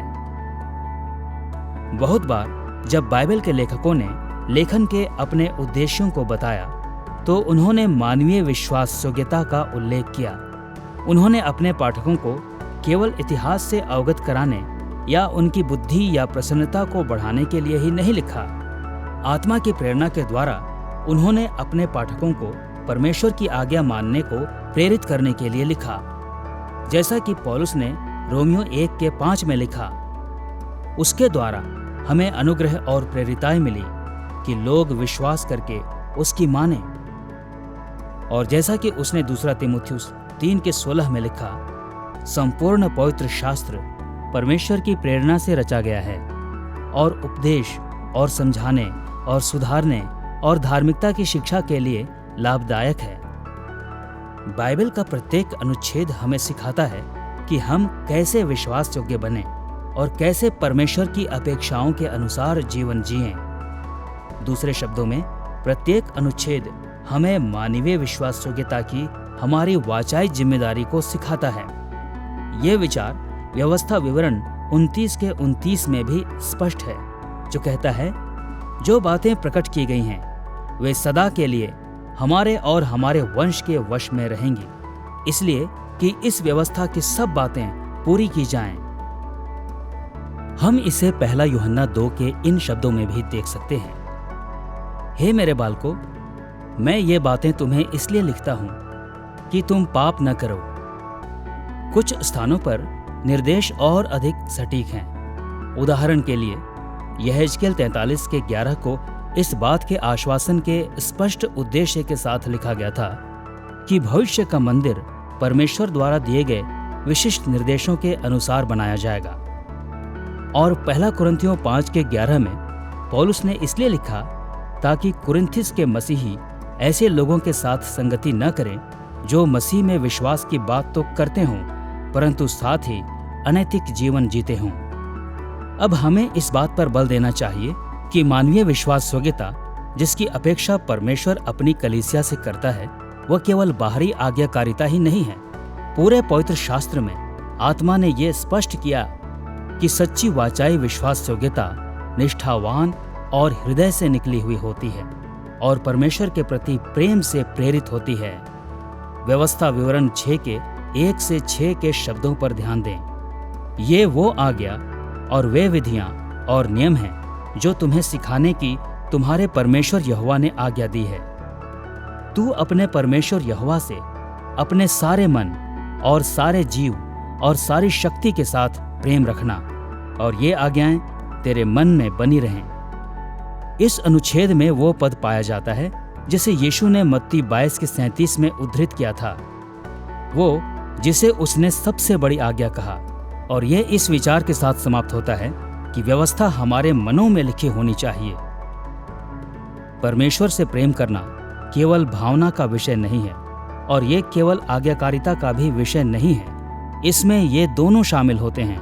ये परमेश्वर के प्रति विश्वास योग्यता और वफादारी है, जिसे परमेश्वर की आज्ञाओं के प्रति हृदय से निकलने वाली आज्ञाकारिता में व्यक्त किया जाता है। हम प्रेम के ऐसे ही विवरणों को व्यवस्था विवरण 11:13 और 30:1-6 और यहोशू 22:5 जैसे स्थानों में देखते हैं। और सुनिए, यूहन्ना 14:15 में यीशु ने क्या कहा, यदि तुम मुझसे प्रेम रखते हो तो मेरी आज्ञाओं को मानोगे। जब पवित्र आत्मा ने अपने प्रेरणा प्राप्त मानवीय लेखकों के द्वारा अपनी कलीसिया से बात की, तो उसका उद्देश्य कभी ये नहीं था कि परमेश्वर के प्रति प्रेम ही अनुसरण करने के लिए एकमात्र नियम बने, बल्कि उसका उद्देश्य हमसे ये था कि हम परमेश्वर के प्रति प्रेम की एक अभिव्यक्ति के रूप में प्रत्येक वाचाई अपेक्षा की पूर्णता को समझें। परमेश्वर इस बात को महत्व देता है कि हम उसके प्रति आज्ञाकारी क्यों हैं, और वो वास्तव में चाहता है कि हमारी आज्ञाकारिता उसके प्रति हो, क्योंकि हम उससे प्रेम करते हैं। ऐसे कुछ ही कारण है कि क्यों कोई व्यक्ति किसी बात के लिए आज्ञाकारी होगा। पहला, दंड का डर है कि हम नहीं चाहते कि हमारी अनाज्ञाकारिता का प्रभाव हम पर पड़े। हमारे लिए एक अन्य विकल्प ये होगा कि हम आज्ञाकारी होंगे क्योंकि हम सोचते हैं कि हम कुछ हासिल करेंगे, हमें कुछ प्राप्त होगा, हम कुछ कमा लेंगे। पर फिर भी परमेश्वर नहीं चाहता कि हमारे अंदर एक ऐसा भाव हो कि हमने किसी स्तर पर उसके अनुग्रह को अपनी योग्यता से अर्जित किया है, और निश्चित रूप से हम अपनी योग्यता से अपने उद्धार को प्राप्त नहीं कर सकते। अतः यह हमें वास्तव में ऐसे प्रेम की प्रेरणा प्रदान करता है कि हम परमेश्वर के प्रति प्रेम के कारण परमेश्वर की आज्ञा मानें। यीशु ये तर्क देता है, वो कहता है, यदि तुम मुझसे प्रेम करते हो तो मेरी आज्ञाओं को मानोगे। इसी कारण मैं चाहता हूं कि तुम आज्ञा मानो, क्योंकि तुम मुझसे प्रेम करते हो। क्योंकि जब तुम प्रेम के कारण आज्ञा मानते हो तो तुम अपने बारे में नहीं सोचते। भय के कारण आज्ञाकारिता मेरे अपने विषय में है। कुछ पाने के लालच के कारण की गई आज्ञाकारिता मेरे अपने विषय में है। प्रेम के कारण की गई आज्ञाकारिता उसके विषय में है जिससे मैं प्रेम करता हूँ। वो मेरे प्रिय के बारे में है। ये उसे सम्मान देने के विषय में है जिसके प्रति मैं आज्ञाकारी हूँ, या जिसकी मैं सेवा करता हूँ, या किसी तरह से जिसका मैं सम्मान करता हूँ। इसलिए जब हम प्रेम के कारण परमेश्वर की आज्ञा मानते हैं तो ये ध्यान को हमारे ऊपर से हटाकर उस पर और उसकी भलाई पर और उसकी महानता पर लगाता है। पवित्र शास्त्र में आत्मा के वाचाई उद्देश्य को प्रदर्शित करने वाले जिस चौथे और अंतिम प्रकार के अनुच्छेद का हम उल्लेख करेंगे, वो वाचाई परिणामों पर बल देता है। जैसे कि आपको याद होगा, परमेश्वर के साथ वाचा में होने के परिणामों में आज्ञाकारिता के लिए आशीषें और अनाज्ञाकारिता के लिए दंड शामिल होते हैं। पवित्र शास्त्र के बहुत से अनुच्छेद विश्वास योग्य आज्ञाकारिता के माध्यम से कलीसिया को परमेश्वर की आशीषों का अनुसरण करने के लिए उत्साहित करने के द्वारा आत्मा के वाचाई उद्देश्य को प्रकट करते हैं। उदाहरण के लिए व्यवस्था विवरण 6 के 1 से 4 जैसे अनुच्छेद दिखाते हैं कि परमेश्वर की आज्ञाओं का उद्देश्य ये था ताकि परमेश्वर के लोग अपनी आज्ञाकारिता के द्वारा उसकी आशीषों का अनुसरण करें। और यहोशू 1 का 8 कहता है कि व्यवस्था की पुस्तक को ऐसी आज्ञाकारिता को उत्पन्न करने के लिए लिखा गया था जो समृद्धि तथा सफलता की ओर अगुवाई करती है। पहला राजाओं 2 के 3 और 4 हमें बताते हैं कि मूसा की व्यवस्था के उद्देश्य में परमेश्वर के लोगों को यह सिखाना शामिल था कि वे कैसे उसकी आशीषों में समृद्ध बने और कैसे दाऊद के अनंत राजवंश की आशीष को उत्पन्न करें। और सुनिए, रोमियो 15 के 4 में पौलुस ने पुराने नियम के विषय में क्या लिखा। जितनी बातें पहले से लिखी गईं, वे हमारी ही शिक्षा के लिए लिखी गई हैं कि हम धीरज और पवित्र शास्त्र के प्रोत्साहन द्वारा आशा रखें। इसी प्रकार यूहन्ना 20 के 31 में यूहन्ना ने कहा कि उसने अपना सुसमाचार लोगों को यीशु के द्वारा अनंत जीवन की परमेश्वर की वाचाई आशीष की ओर ले जाने के लिए लिखा। और पहला यूहन्ना 5 के 13 में उसने कहा कि उसने ये इसलिए लिखा ताकि विश्वासी अनंत जीवन के प्रति आश्वस्त हो सकें। पवित्र शास्त्र भी परमेश्वर के शापों के विरुद्ध चेतावनी देने के अपने उद्देश्य को दर्शाती है। व्यवस्था विवरण 28 का 58 सिखाता है कि यदि परमेश्वर के लोग व्यवस्था विवरण में लिखे वचनों का पालन नहीं करते तो उन्हें उसके शापों को सहना पड़ेगा। यिर्मयाह 36 का 6 और 7 दर्शाते हैं कि यिर्मयाह की भविष्यवाणी की मूल पुस्तक का उद्देश्य परमेश्वर के लोगों में पश्चाताप को उत्पन्न करना था ताकि वे उसके क्रोध से बच सकें। और पहला कुरिन्थियों 10 का 11 और 12 में पौलुस ने ये कहते हुए पुराने नियम के उद्देश्य पर टिप्पणी की कि जिन परेशानियों का सामना परमेश्वर के पुराने लोगों ने किया, उन्हें भावी पीढ़ियों के लिए चेतावनियों के रूप में लिखा गया था ताकि वे उसी प्रकार के दंड से बच सकें। जैसा कि हम देख चुके हैं, पवित्र शास्त्र अति वाचा आधारित है। ये पवित्र आत्मा के द्वारा रचा गया है जिसमें उसने अपने प्रतिनिधियों को प्रेरणा प्रदान की और उनका निरीक्षण किया, ताकि वो अपने वाचाई लोगों को अपना वाचाई संदेश दे सके। और यदि हम उसके संदेश के प्रति विश्वास योग्य रहते हैं तो हम उसकी आशीषों का हमेशा तक आनंद लेते रहेंगे। अब जबकि हमने आत्मा के वाचाई अनुग्रह और उसके द्वारा पवित्र शास्त्र को प्रदान किए जाने के संबंध में कलीसिया में पवित्र आत्मा के विधानीय कार्य का अध्ययन कर लिया है, इसलिए हम अपने अंतिम मुख्य विषय को संबोधित करने के लिए तैयार हैं, जो ये है वे आत्मिक वरदान जो वो अपने वाचाई समुदाय को प्रदान करता है। जब हम विधिवत धर्म विज्ञान में आत्मिक वरदानों या आत्मा के वरदानों के बारे में बात करते हैं तो हमारे मन में ये बातें होती हैं। पवित्र आत्मा की सामर्थ्य के प्रकटीकरण जो मनुष्यों में योग्यताओं को उत्पन्न करते या बढ़ाते हैं, विशेषकर कलीसिया के लाभ के लिए।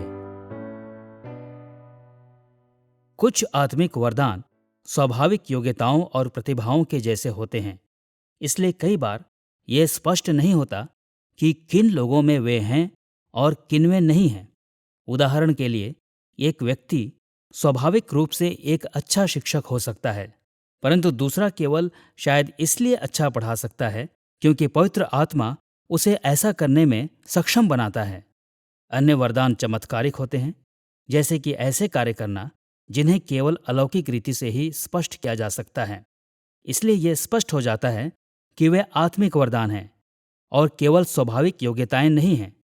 परंतु सब विषयों में आत्मा के वरदान में एक व्यक्ति के माध्यम से पवित्र आत्मा कार्य करता है ताकि वो नियति विधान के सामर्थी कार्यों को पूरा कर सके। आत्मिक वरदानों की हमारी चर्चा 3 भागों में विभाजित होगी। पहला, हम उनके उद्देश्यों को परिभाषित करेंगे। दूसरा, हम पवित्र शास्त्र में उनके इतिहास का सर्वेक्षण करेंगे। और तीसरा, हम उनके वर्तमान प्रयोग के कुछ सुसमाचारिक दृष्टिकोणों की खोज करेंगे। आइए पहले उनके उद्देश्य को देखें। जब हमने अभी अभी आत्मिक वरदानों को परिभाषित किया था तो हमने कहा था कि वे मनुष्यों में योग्यताओं को उत्पन्न करते या बढ़ाते हैं, विशेषकर कलीसिया के लाभ के लिए। ये एक महत्वपूर्ण विशिष्टता है। आत्मिक वरदान परमेश्वर के साथ एक व्यक्ति के संबंध को बढ़ाने के उद्देश्य के साथ नहीं दिए जाते। ये निश्चित रूप से सत्य है कि जब पवित्र आत्मा हमारे द्वारा कार्य करता है तो हम व्यक्तिगत रूप से लाभ प्राप्त करते हैं। परंतु यदि कोई स्पष्ट वरदान कलीसिया को लाभ प्रदान नहीं करता तो ये संभव है कि इसका दुरुपयोग हो रहा है या फिर वो आत्मिक वरदान है ही नहीं। वास्तव में ये 1 कुरिन्थियों 12 से 14 में पौलुस का एक मुख्य बिंदु है, जहां हम पवित्र शास्त्र में आत्मा के वरदानों पर एक बहुत ही व्यापक शिक्षा को पाते हैं। सुनिए, पौलुस ने 1 कुरिन्थियों 12 के 1 से 7 में क्या कहा। हे भाइयों, मैं नहीं चाहता कि तुम आत्मिक वरदानों के विषय में अनजान रहो।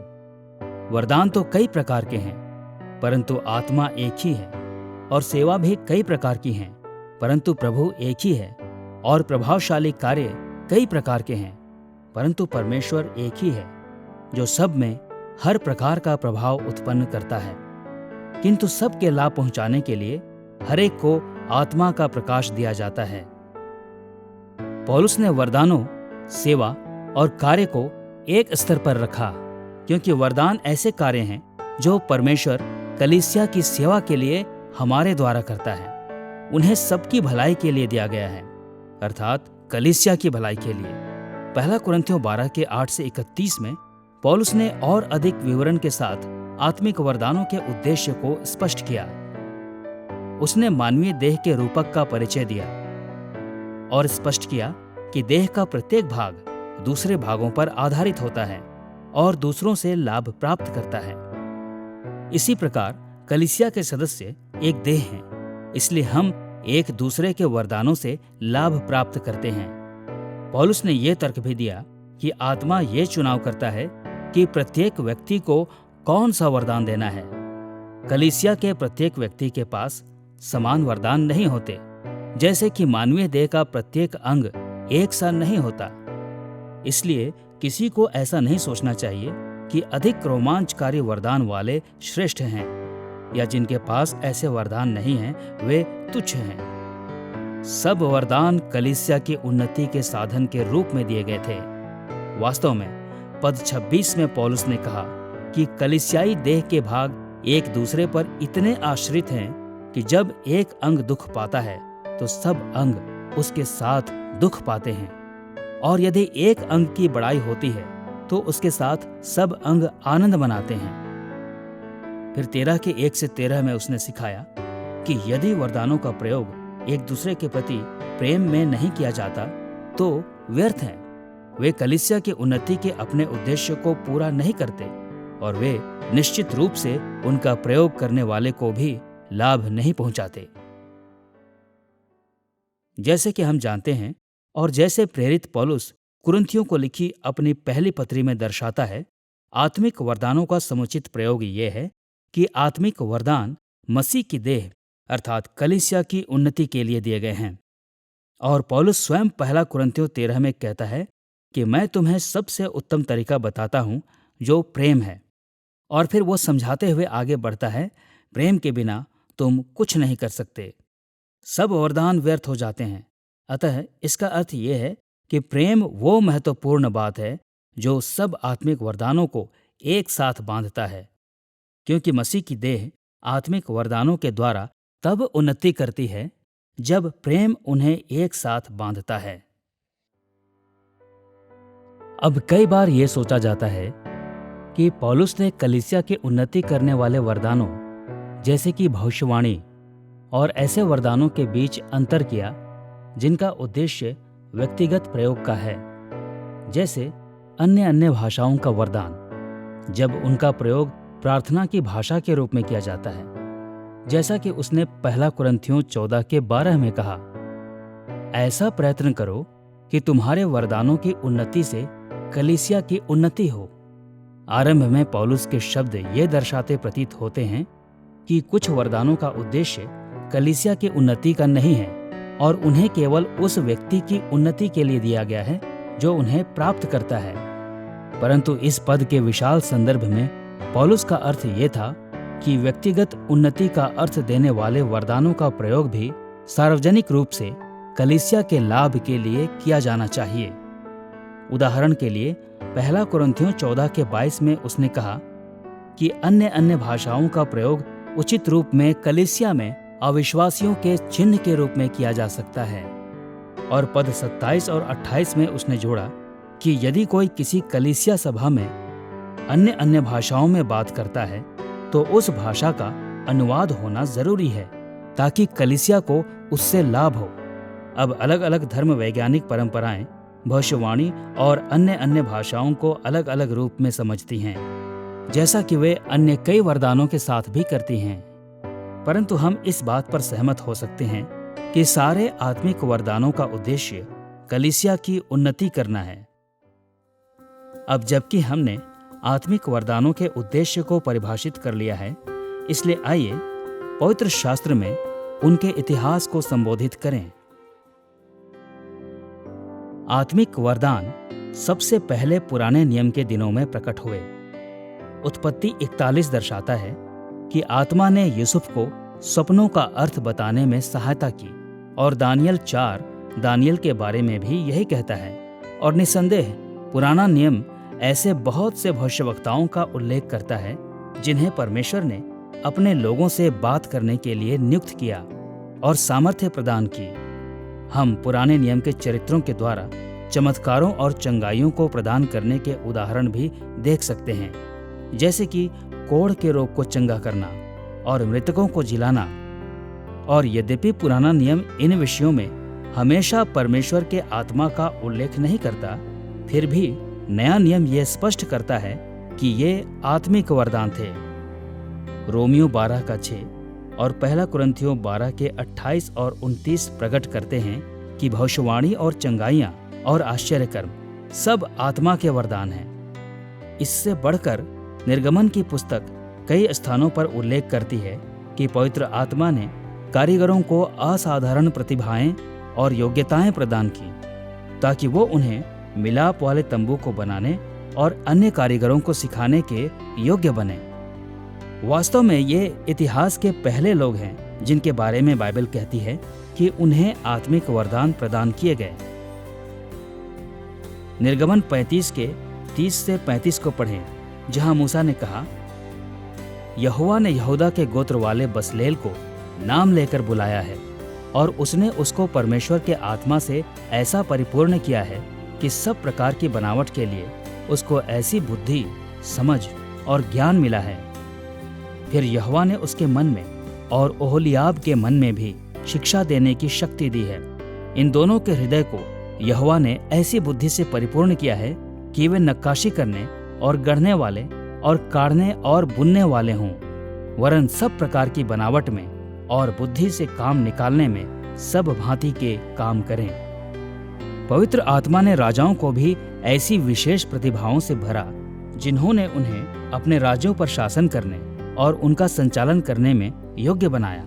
उदाहरण के लिए राजा शाऊल ने अपने कार्य को पूरा करने के लिए पवित्र आत्मा से शक्ति प्राप्त की। हम इसे पहला शमूएल 10 के 10 और 11 के 6 में देखते हैं, और पहला शमूएल 16 के 13 और 14 में हम देखते हैं कि जब दाऊद को राजा के रूप में नियुक्त किया गया तो परमेश्वर ने शाऊल से वे आत्मिक वरदान ले लिए और दाऊद को प्रदान कर दिए।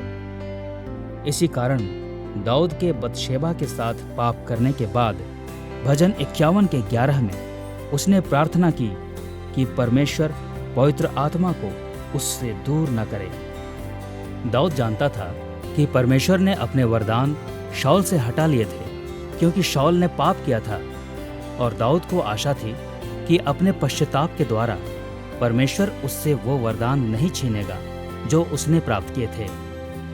परंतु आत्मिक वरदानों के पुराने नियम के इन उदाहरणों के बावजूद ये स्वीकार करना महत्वपूर्ण है कि ये वरदान तुलनात्मक रूप से बहुत ही कम पाए जाते थे।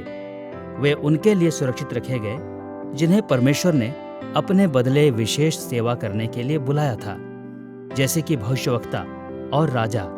फिर भी पुराने नियम ने भविष्य में एक ऐसे दिन की अपेक्षा की जब परमेश्वर के वाचाई समुदाय के सब लोग आत्मा के वरदान को प्राप्त करेंगे। योवेल 2 के 28 से 29 में भविष्यवक्ता योवेल ने यह लिखा, उन बातों के बाद मैं सब प्राणियों पर अपना आत्मा उंडेलूंगा। तुम्हारे बेटे बेटियां भविष्यवाणी करेंगी और तुम्हारे पुरनिये स्वप्न देखेंगे और तुम्हारे जवान दर्शन देखेंगे।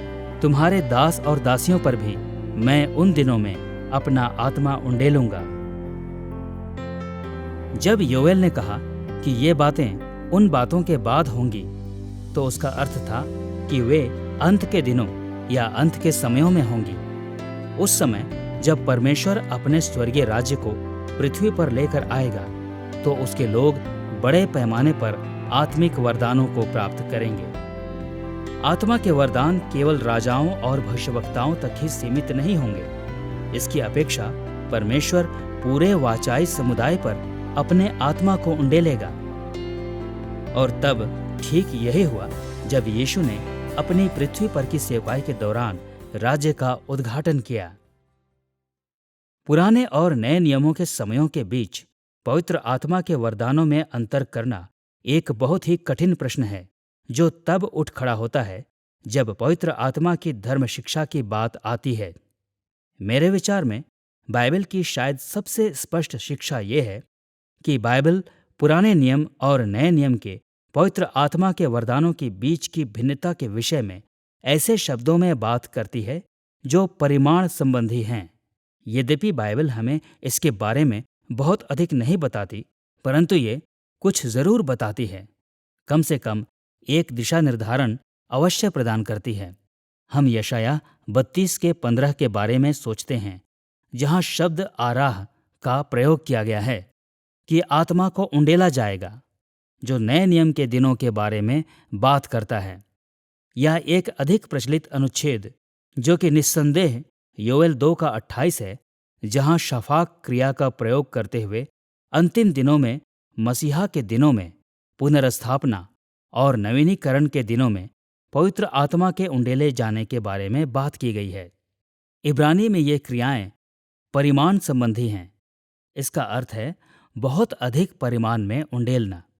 और इसलिए मेरे विचार में यदि हमें पवित्र आत्मा के पुराने नियम के कार्य और पवित्र आत्मा के नए नियम के कार्य के बीच अंतर करना है, तो हमें इसके और अधिक मात्रा में होने के आधार पर सोचना होगा कि वहाँ पर पवित्र आत्मा का और अधिक कार्य है और कि पवित्र आत्मा को और अधिक पैमाने पर भेजा गया है, क्योंकि उसे बहुत ही बड़ी मात्रा में उंडेला गया है। प्रेरितों के काम 2 वर्णन करता है कि पिंतेकुस्त के दिन अर्थात यीशु के स्वर्गारोहण के कुछ ही दिनों के बाद पवित्र आत्मा संपूर्ण कलीसिया पर उंडेला गया।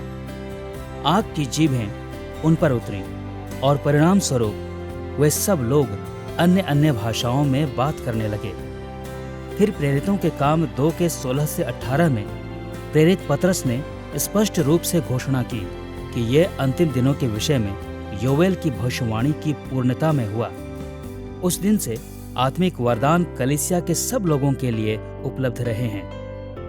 अब बाइबल वरदानों की एक व्यापक सूची प्रदान करने का प्रयास कभी नहीं करती और यह कभी नहीं कहती कि वैध वरदान केवल वे हैं जो पहले ही प्रकट हो चुके हैं। इससे बढ़कर रोमियो 12, पहला कुरिन्थियों 12 और इफिसियों 4 जैसे स्थानों में वरदानों की सूचियों के बीच भिन्नताएं पाई जाती हैं। इसका अर्थ यह है कि ये सूचियां उन्हीं के उदाहरण प्रदान करती हैं जो पवित्र आत्मा ने किया है और उस समय कर रहा था। उनका उद्देश्य उसे सीमित करना नहीं था जो पवित्र आत्मा कर सकता है। यही नहीं, उल्लिखित बहुत से वरदान अपनी प्रकृति में सामान्य हैं, इसलिए उनके मूल प्रकटीकरणों को सटीकता के साथ निर्धारित करना असंभव है। फलस्वरूप ये सोचना तर्कसंगत है कि पवित्र आत्मा के पास ईश्वरीय स्वतंत्रता है कि वो मनुष्यों में जिस योग्यता को चाहे उसे उत्पन्न करे या बढ़ाए। चाहे हम सोचें कि पवित्र आत्मा कोई भी वरदान दे सकता है या कि वो अपने वरदानों को उन्हीं वरदानों तक सीमित रखता है जिनका उल्लेख पवित्र शास्त्र में किया गया है, फिर भी हम सबको इस बात पर सहमत होना चाहिए कि वो अपने उद्देश्य और अपनी इच्छा के अनुसार वरदान देता है। वे उसके अनुग्रह के प्रगटीकरण हैं। वो उन्हें किसी एक विशेष तरीके में वितरित करने के लिए बाध्य नहीं है। पौलुस ने पहला कुरिन्थियों 12 के 11 में इसका स्पष्ट वर्णन किया, जहां उसने ये लिखा, परंतु ये सब प्रभावशाली कार्य वही एक आत्मा कराता है और जिसे जो चाहता है वो बांट देता है। और उसने ये लिखते हुए रोमियो 12 के 6 में भी कुछ ऐसा ही कहा, जबकि उस अनुग्रह के अनुसार जो हमें दिया गया है हमें भिन्न भिन्न वरदान मिले हैं। अधिकतर धर्म विज्ञानी नए नियम की व्याख्या करते हुए ये सिखाते हैं कि पवित्र आत्मा प्रत्येक विश्वासी को कम से कम एक वरदान देने के लिए प्रतिबद्ध है। इस विचार का समर्थन न केवल योवेल 2 के 28 और 29 के द्वारा किया जाता प्रतीत होता है, बल्कि रोमियो 12 के 6, इफिसियों 4 का 7 और पहला कुरिन्थियों 12 के 7 और 11 के द्वारा भी। परंतु कई बार मसीहियों को यह बात चकित करती है कि यहाँ तक कि कलीसिया के अविश्वासी लोग भी आत्मिक वरदानों को प्राप्त कर सकते हैं। ये गिनती 22 से 24 में बिलाम नबी पर निश्चित रूप से लागू होता है। बिलाम ने परमेश्वर के लोगों को शाप देने का प्रयास किया, परंतु परमेश्वर के द्वारा उसे बाध्य किया गया कि वो उन्हें आशीष दे, और ये नए नियम की कलीसिया पर भी लागू होता है। उदाहरण के लिए मत्ती 7 के 21 से 23 में यीशु ने उन लोगों के सर्वनाश के बारे में बात की जिन्होंने उसके नाम से भविष्यवाणी की थी, दुष्टात्माओं को निकाला था और बहुत से चमत्कार किए थे। और इब्रानियों 6 के 4 से 6 में इस चेतावनी को सुने, क्योंकि जिन्होंने एक बार ज्योति पाई है और जो स्वर्गीय वरदान का स्वाद चख चुके हैं और पवित्र आत्मा के भागी हो गए हैं और परमेश्वर के उत्तम वचन का और आने वाले युग की सामर्थ्य का स्वाद चख चुके हैं, यदि वे भटक जाएं तो उन्हें मन फिराव के लिए फिर नया बनाना अनहोना है। यहाँ लेखक ने कहा कि जो भटक जाते हैं, हो सकता है वे पहले स्वर्गीय वरदान का स्वाद चख चुके हों, पवित्र आत्मा के भागी हुए हों और आने वाले युग की सामर्थ्य का स्वाद चख चुके हों। ये उल्लेख उद्धार के नहीं बल्कि आत्मिक वरदानों का अनुभव करने के हैं। प्राप्त करने वाला चाहे एक विश्वासी हो या फिर एक अविश्वासी, आत्मिक वरदानों का उद्देश्य समान है। उनका सबसे बड़ा उद्देश्य कलीसिया के लिए उपयोगी होना है। हमारे आत्मिक वरदानों का सर्वोत्तम प्रयोग अपने ही आत्मिक जीवनों को बढ़ाने का या भावनात्मक रूप से स्वयं को उत्साहित करना या कलीसिया में स्वयं को दूसरों से अलग दिखाने का नहीं है। इसके विपरीत पवित्र आत्मा हमें इसलिए वरदान देता है ताकि हम दूसरों की सेवा कर सकें, और हमें ये जानते हुए दीनता के साथ उनकी सेवा करनी चाहिए कि हम जो कुछ भी कर पाते हैं उसका कारण वही है। यहाँ तक हमने आत्मिक वरदानों की चर्चा पवित्र शास्त्र में उनके उद्देश्य और उनके इतिहास के आधार पर की थी। आइए अब हम उन तरीकों की ओर मुड़ें जिनकी ओर सुसमाचारिक लोगों ने अपने वर्तमान प्रयोग को निर्देशित किया है। जैसा कि हमने उल्लेख किया है, सब सुसमाचारिक लोग ये मानने की प्रवृत्ति रखते हैं कि पवित्र आत्मा आज भी आत्मिक वरदान देना जारी रखता है। वे इस बात पर भी सहमत होते प्रतीत होते हैं कि वो सब विश्वासियों को वरदान देता है, परंतु उनके उन वरदानों की प्रकृति के विषय में अलग अलग दृष्टिकोण हैं जो वो वर्तमान में देता है, विशेषकर उन वरदानों के विषय में जो किसी न किसी रीति में प्रभावशाली होते हैं। यहाँ हमारे मन में वे वरदान हैं जो निश्चित रूप से आत्मा के कार्य हैं, क्योंकि स्वाभाविक मानवीय योग्यताओं और प्रतिभाओं को प्रतिबिंबित नहीं करते हैं। उदाहरण के लिए सामर्थ्य के कार्य, चंगाई, मृतकों को जिलाना, स्वप्न, अन्य भाषाओं में बोलना, भाषाओं का अनुवाद करना, भविष्यवाणी करना और बुद्धि और ज्ञान के वचन। ये सब उन वरदानों के उदाहरण हैं जिनके विषय में सुसमाचारिक लोग तर्क देते हैं। सामान्य रूप में इन प्रभावशाली वरदानों के प्रति सुसमाचारिक दृष्टिकोण एक सातत्य पर इन वरदानों की संपूर्ण समाप्ति और उनकी व्यापक निरंतरता के बीच में पाए जाते हैं। श्रेणी के समाप्ति वाले सिरे के विषय में सामान्यतः ये तर्क दिया जाता है कि प्रभावशाली वरदान इतिहास के एक पहले के युग से संबंधित थे और वे उसी पहले युग के साथ समाप्त हो गए। कुछ उस पहले के युग को प्रेरितों के जीवन काल से जोड़ते हैं। वे अक्सर इस प्रेरितिक युग को यीशु मसीह से संबंधित दावों के सत्य की गवाही देने और कलीसिया की स्थापना करने के समय के रूप में देखते हैं। ये दृष्टिकोण आंशिक रूप से इफिसियों 2:20 का उल्लेख करता है, जो कहता है कि कलीसिया प्रेरितों और भविष्यद्वक्ताओं की नींव पर बनाई गई है। मान्यता यहाँ ये है कि प्रभावशाली वरदान बुनियादी वरदान थे। वे केवल प्रेरितों और भविष्यद्वक्ताओं के समय से संबंधित थे, जब नए नियम की कलीसिया स्थापित हो रही थी और इस्राएल से अलग एक अस्तित्व बना रही थी। समाप्ति का तर्क देने वालों की दृष्टि में ये वरदान केवल सुसमाचार और प्रेरितिक अधिकार को वैध ठहराने के उद्देश्य के लिए प्रकट किए गए थे। जब एक बार ये पर्याप्त रूप से वैध ठहरा दिए गए तो आत्मा ने इन वरदानों को देना रोक दिया। कुछ इस अवधि को उस अंतिम प्रेरित अर्थात यूहन्ना की मृत्यु के साथ समाप्त करते हैं, जिसकी मृत्यु पहली सदी के अंत में हुई थी। कुछ अन्य इस बुनियादी अवधि को और आगे बढ़ाते हैं, अर्थात चौथी सदी में पवित्र शास्त्र के कैनन के औपचारिक निर्धारण के समय। श्रेणी के निरंतरता के सिरे के विषय में सामान्यतः ये तर्क दिया जाता है कि प्रभावशाली वरदान संपूर्ण मसीही कलीसिया से संबंधित हैं और वे यीशु के पुनरागमन तक समाप्त नहीं होंगे। वरदानों की निरंतरता का मत रखने वाले मानते हैं कि नए नियम के समय से ही सब विश्वासियों के पास सब प्रभावशाली वरदानों की पहुंच थी। कुछ लोगों का मानना है कि सामान्य मसीही अनुभव में कम से कम अन्य भाषाओं का प्रभावशाली वरदान शामिल होना चाहिए, और कुछ तो इस बात पर भी बल देते हैं कि जो लोग अन्य भाषाओं में बात नहीं करते उन्होंने शायद उद्धार भी नहीं पाया है।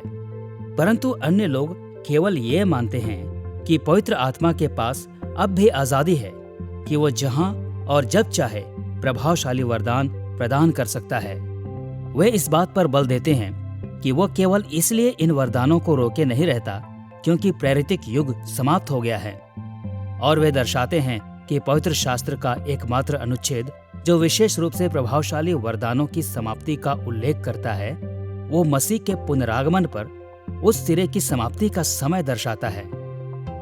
पहला कुरिन्थियों 13 के 8 से 10 में पौलुस ने यह लिखा, भविष्यवाणियां हों तो समाप्त हो जाएंगी, भाषाएं हों तो जाती रहेंगी, ज्ञान हो तो मिट जाएगा, क्योंकि हमारा ज्ञान अधूरा है और हमारी भविष्यवाणी अधूरी, परंतु जब सर्वसिद्ध आएगा तो अधूरा मिट जाएगा।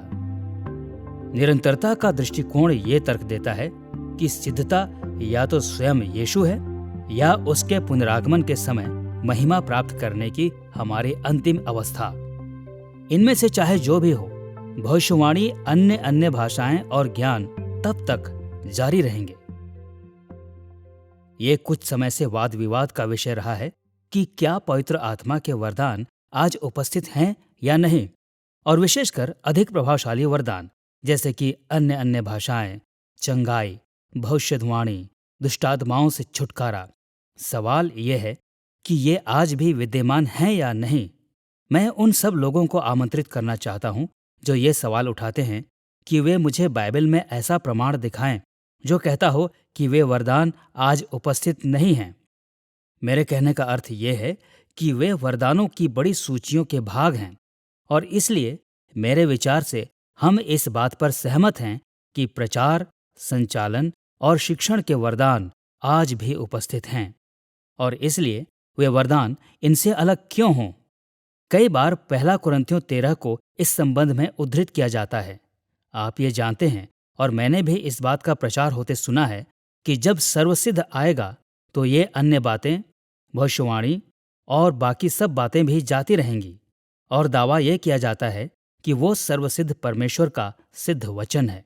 परंतु वास्तविक सिद्धता जो आने वाली है वो इस युग का अंत और नया आकाश और नई पृथ्वी है, और उसमें हमारा जीवन है, और इसलिए यह मानने का पर्याप्त आधार है कि ये वरदान आज भी निरंतर जारी हैं।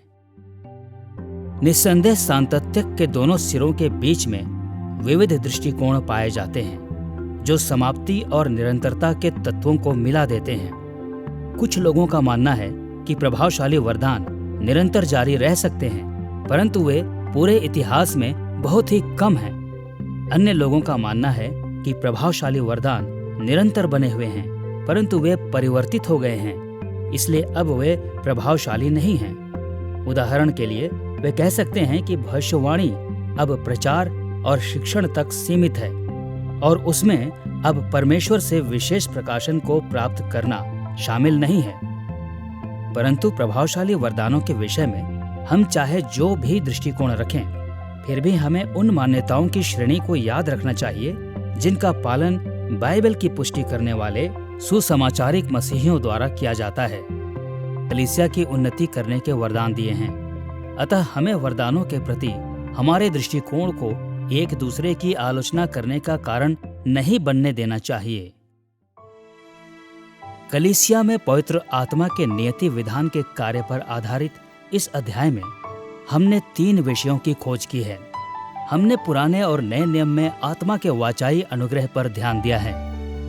हमने पवित्र शास्त्र की प्रेरणा, संदेश और उद्देश्य के आधार पर उसके द्वारा पवित्र शास्त्र के दिए जाने पर विचार विमर्श किया है। हमने उनके उद्देश्य, पवित्र शास्त्र में इतिहास और वर्तमान प्रयोग पर ध्यान देने के द्वारा आत्मिक वरदानों को संबोधित किया है। जैसा कि हमने इस अध्याय में देखा है, पवित्र आत्मा के नियति विधान के कुछ महानतम कार्य मसीह की कलीसिया के लिए किए गए हैं। हम उन तरीकों के विषय में सोचने के आदी हैं जिनमें वो विश्वासियों को आशीष देता है, और हम अपने अगले अध्याय में उन आशीषों पर ध्यान देंगे। परंतु ये जानना महत्वपूर्ण है कि वो अपने वाचाई समुदाय को अद्भुत अनुग्रह भी प्रदान करता है। पवित्र आत्मा के लिए पृथ्वी पर उसका कार्य पापियों को उनके पाप के परिणामों से बचाने से भी बहुत बड़ा है। ये परमेश्वर के लोगों की उन्नति करने और उन्हें सक्षम बनाने के विषय में है, ताकि हम पूरे संसार में उसके राज्य को बढ़ा सकें।